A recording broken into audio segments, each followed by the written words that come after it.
Mister आनंद टंडन भी हमारे साथ मौजूद हैं। Mister Tandon, good morning. Naina ji ने जो आखिरी पॉइंट रेज किया वो था बैंक्स का। माना जा रहा है कि इस बार के बजट में रूरल इंडिया के अलावा जो दूसरा थीम रह सकती है वो बैंक्स हो सकते हैं। 25,000 करोड़ के रिकैपिटलाइजेशन, छोटे बैंकों का बड़े बैंकों में मर्जर और सरकार की जो हिस्सेदारी है 51% उसको ट्रिम करने की बात आ रही है। अगर ये तीनों अनाउंसमेंट होती हैं तो बैंकिंग सेक्टर के लिए कितना बड़ा ट्रिगर साबित हो सकती है, और अगर इनमें से कोई भी अनाउंसमेंट नहीं होती है तो क्या डिसअपॉइंटमेंट भी आ सकता है? देखिए, मुझे तो नहीं लगता कि किसी को उम्मीद है कि वो 51% से कम गवर्नमेंट का स्टैंड लेके जाएंगे। रिकैपिटलाइजेशन जरूर काफ़ी लोगों ने टिप्पणी करी है कि उसको बढ़ा देना चाहिए। मेरे हिसाब से ना भी बढ़ाएं तो भी ये ज़रूरी नहीं है कि इसी बजट में सब कुछ किया जाए। अगले 2 साल और आप कर सकते हैं। अभी भी डिमांड ग्रोथ बहुत ज़्यादा नहीं है, इसलिए रिकैपिटलाइजेशन हालांकि कुछ हद तक ज़रूरी है, सब एक साथ करना ज़रूरी नहीं है। और भी बहुत सारे तरीके हैं रिकैपिटलाइजेशन करने के। आप राइट्स इशू कर सकते हैं, बाजार से भी पैसा उठा सकते हैं, तो ऐसा नहीं है कि उनको बिना शेयर होल्डिंग कम किए रिकैपिटलाइजेशन करना होगा। ये जरूर है कि अगर रिकैपिटलाइजेशन ज़्यादा होगा तो उसमें बैंक की ग्रोथ होने की संभावना बढ़ जाती है। लेकिन मुझे ज़्यादा ये इम्पॉर्टेंट लगता है कि बैंक फिर से सेम प्रॉब्लम में ना फंसे, उसके लिए स्ट्रक्चरल रिफॉर्म क्या होगा वो देखना ज़्यादा ज़रूरी है। नैना जी, आपसे मैं ये पूछना चाहता हूँ एग्जैक्टली अगर आप देखें जो FY17 का जो फिस्कल डेफिसिट का आंकड़ा पेश किया गया था, मैं समझना चाहता हूँ कि एग्जैक्टली स्ट्रीट, बाजार और इनफैक्ट विशेषज्ञ जो है वो, या फिर आप कैसे देखती हैं मैम, इसी 3.5 के लेवल्स पे टिके रहना, बाजार इसको बहुत पॉजिटिव लेगा, या फिर आप मानती हैं कि वित्त मंत्री के पास स्कोप है इस फिगर को 3.7, 3.8 तक ले जाने का, और आपके पास इस मनूवरिंग के जरिए जो 28,000 करोड़ रुपए से लेकर 40,000 करोड़ रुपए और अतिरिक्त आने का स्कोप मिलेगा, उससे आप कहीं ना कहीं एग्जैक्टली पब्लिक एक्सपेंडिचर ज़्यादा कर सकते हैं। आप किसके फेवर में एग्जैक्टली मैम?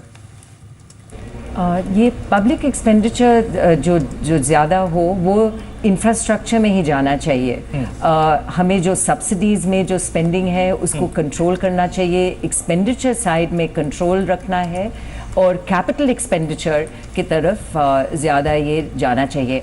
आप तो 3.8 तक भी गए हैं, शायद वो ज़रा ज़्यादा ही हो जाएगा। हम तो यही सोच रहे हैं कि बस 3.7 तक ही टिके, क्योंकि जो हम ज़्यादा लीवे ले तब भी ये फियर है कि डाउनग्रेड्स का और मुश्किल उस तरफ से भी पहुंच सकते हैं। तो हमें यही देखना है कि ये बैलेंस कैसे आएगा, और ये बैलेंस अचीव करना काफ़ी मुश्किल है कि हाँ, फिस्कल डिफिसिट में थोड़ा सा लीवे लाकर पर क्वालिटी ऑफ स्पेंडिंग पर बहुत ही ध्यान देना है कि ये पैसे इधर उधर नहीं चले जाए। Quality of spending will be good, must be good. मैं बहुत बहुत शुक्रिया आपका इस कार्यक्रम में शामिल होने के लिए और अपनी राय रखने के लिए बजट से पहले। और इस बीच आप देखिए, कुछ देर पहले अपने विजुअल्स देखे थे, यहाँ पर संसद परिसर में वित्त मंत्री अरुण जेटली का परिवार जो है वो भी इनफैक्ट आ चुका है, और ये अमूमन एक रीति रही है पिछले 3 बार से। अगर आप देखें उनका परिवार जो होता है वो इस बजट स्पीच को सुनने के लिए, संसद की कार्रवाई को देखने के लिए सदन के, अगर आप देखें, में मौजूद रहता है। तो एक बार फिर से उनका परिवार जो है वो संसद परिसर में पहुंच चुका है। हाँ जी, एग्जैक्टली। अब मैं थोड़ा सा और आपसे बैंक्स पर दीपाली काफ़ी हद तक बात कर चुकी हैं, और कौन कौन से ऐसे सेक्टर हैं सर जिस पर आपको लगता है कि वित्त मंत्री को थोड़ा सा फोकस करना चाहिए, और शायद इस हालात में उनका फोकस हो ही, आपकी एक्सपेक्टेशन के अनुसार सर?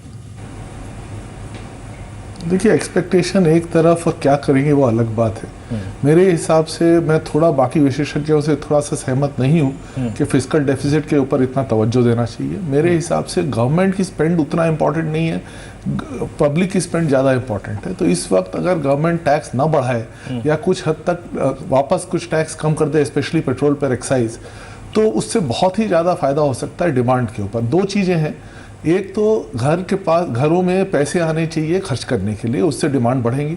दूसरे, अगर आपने रेट कम कर दिया, एक्साइज और सर्विस टैक्स को बढ़ाया नहीं, तो कम से कम इन्फ्लेशन कम होने का, CPI इन्फ्लेशन कम होने की कोई संभावना बढ़ जाती है, और इसके साथ साथ आप ब्याज की दर भी कम कर सकते हैं।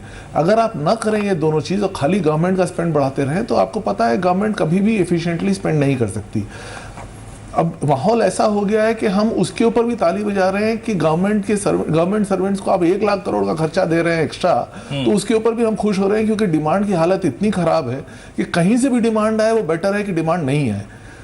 लेकिन आप ये समझ के चलिए कि गवर्नमेंट एक्सपेंडिचर कभी भी एफिशिएंट नहीं होता, और प्राइवेट सेक्टर में अगर प्राइवेट हाउस होल्ड में अगर पैसे ज़्यादा रहे हैं तो उससे ज़्यादा बेटर रहेगा। तो मुझे फिस्कल डेफिसिट के ऊपर कोई खास फर्क नहीं नज़र आता है। 2012 में आप देखें फिस्कल डेफिसिट ज़्यादा था, नेगेटिव रियल इंटरेस्ट रेट थे, उसके बाद भी किसी ने रेटिंग कट नहीं किया। तो अब क्यों रेटिंग कट हो जाएगा ये मुझे समझ में नहीं आता है। अगर ग्रोथ नहीं हुई तो जरूर रेटिंग कट हो सकता है, अगर ग्रोथ हुई और आपने फिस्कल डेफिसिट 4 से ऊपर भी कर दिया तो मेरे हिसाब से कुछ फर्क नहीं पड़ता है।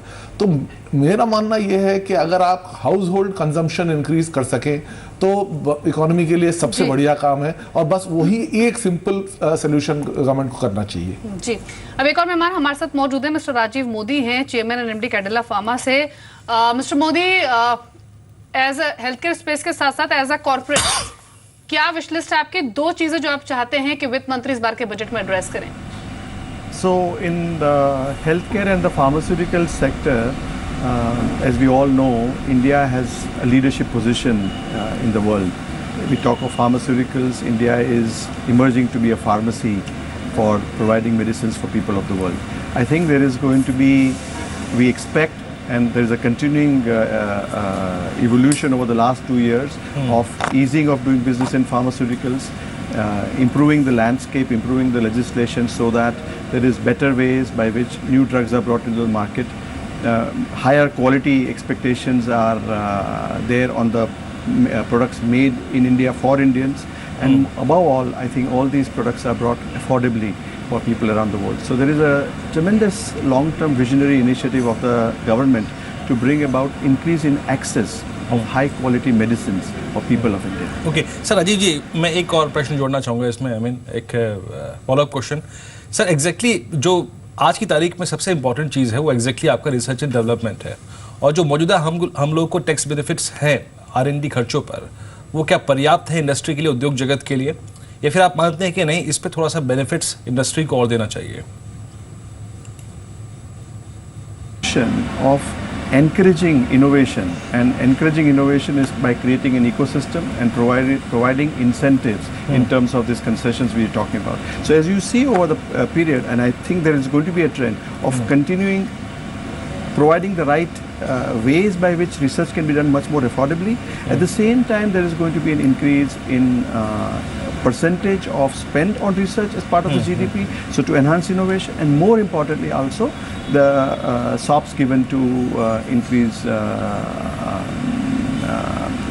innovation.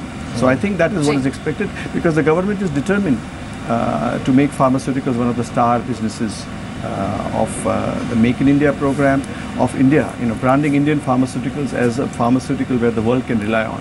And I think that's what we are staged for. The whole industry is geared up, the ecosystem exists, manufacturing capacity exists, and there is tremendous excitement among people in the pharmaceutical business to enhance this potential.